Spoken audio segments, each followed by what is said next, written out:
Hi everyone, welcome back to our YouTube channel अंग्रेजी से हिंदी तक। ज़्यादा टाइम की मैं नहीं कहूँगी, लेकिन अगर आप 3 मिनट तक भी वीडियो पर रुकते हैं तो आपको बहुत सारे फ़ायदे होने वाले हैं। और अगर आपको ये वीडियो फ़ायदेमंद लगे तो ही आप वीडियो को पूरा देखिएगा।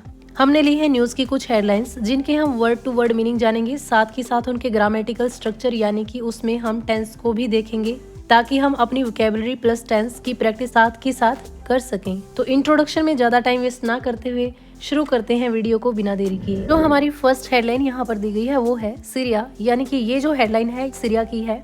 ब्रिटेन एंड फ्रांस, ब्रिटेन और फ्रांस जो है ये दोनों की दोनों यूरोपियन कंट्रीज हैं। ब्रिटेन को हम यूके यानी कि यूनाइटेड किंगडम भी कहते हैं। लॉन्च मीन होता है शुरू करना या फिर हमला करना, दोनों में से कोई भी वर्ड आप यूज कर सकते हैं। वो हम आने वाले वर्ड के अकॉर्डिंग समझते हैं कि हमको कौन सा वर्ड यूज करना है। जॉइंट मीन होता है साथ मिलकर या फिर संयुक्त रूप से। एयर स्ट्राइक यानी कि हवाई हमला, इस वर्ड को आप थोड़ा सा तोड़कर भी यूज कर सकते हैं, जैसे कि स्ट्राइक मीन होता है हमला, एयर यानी हवाई। Own ISIS hide out, own mean होता है पर, ISIS जो है ये एक आतंकवादियों का संगठन है। हाइड आउट का मीनिंग होता है छिपे हुए ठिकाने, यानी कि सीरिया में ब्रिटेन और फ्रांस ने ISIS के छिपे हुए ठिकानों पर एक साथ मिलकर हवाई हमला किया या फिर संयुक्त रूप से हवाई हमला किया। अगर हम बात करें इस हेडलाइन के अंदर ग्रामेटिकल स्ट्रक्चर की, तो ये जो हमारी हेडलाइन है प्रेजेंट इंडेफिनाइट टेंस के अंदर है, और मोस्टली हेडलाइन आपको प्रेजेंट इंडेफिनाइट टेंस के अंदर ही मिलेंगी, जहां पर सब्जेक्ट है हमारा प्लूरल।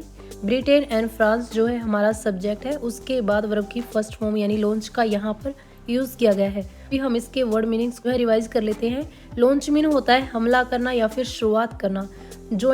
जॉइंट मीन होता है साथ मिलकर। एयर स्ट्राइक यानी कि हवाई हमला। ओन मीन पर। हाइड आउट मीन होते हैं छिपे हुए ठिकाने। तो जो हमारी नेक्स्ट हेडलाइन यहाँ पर दी गई है वो है रॉयल एयर फोर्स जो है ये ब्रिटेन की वायुसेना है। जैसे अपने इंडिया की है इंडियन एयर फोर्स, वैसे ही RAF ब्रिटेन की वायुसेना है। फ्रेंच यानी कि फ्रांसीसी या फिर फ्रांस के।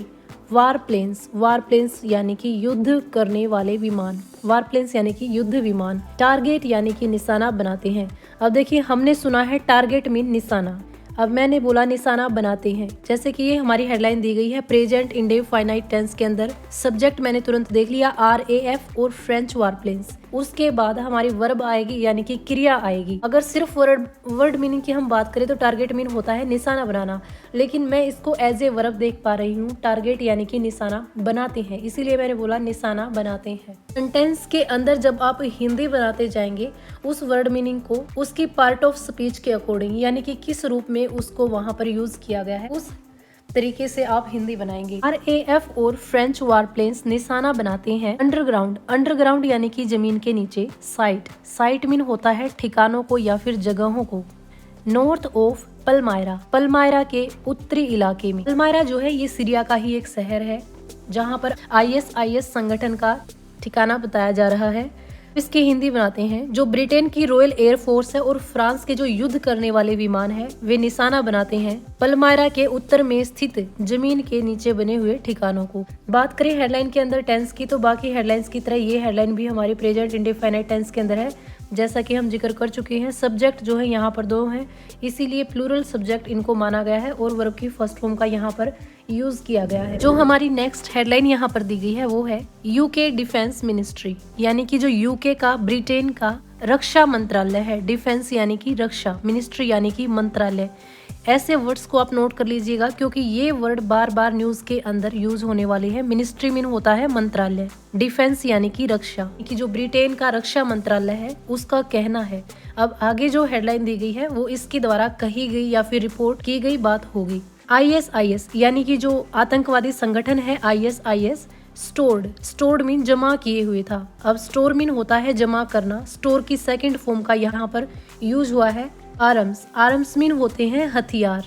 एंड और एक्सप्लोजिव मीन होते हैं विस्फोटक। अगर एक विस्फोटक की बात हो तो एक्सप्लोजिव यानी कि बहुत सारी मात्रा में उन्होंने विस्फोटक रखे हुए थे यहाँ पर, इसीलिए विस्फोटक की प्लूरल फॉर्म है यहाँ पर इंग्लिश में एक्सप्लोजिव्स यानी कि विस्फोटक। इन मीन में। डिस्ट्रॉयड यानी कि नष्ट की गई।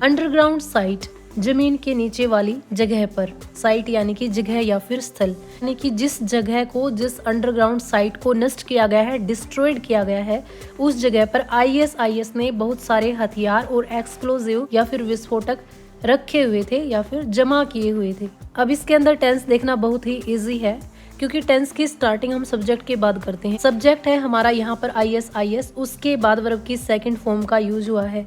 सब्जेक्ट प्लस वर्ब की सेकंड फॉर्म, ये पहचान होती है पास्ट इंडेफाइनाइट टेंस की, यानी कि ये जो हमारी हेडलाइन है पास्ट इंडेफाइनाइट टेंस के अंदर है। वीडियो ज़्यादा लंबी ना हो जाए तो इसीलिए आज की वीडियो में सिर्फ इतना ही। मिलते हैं नेक्स्ट वीडियो में। Thanks for watching.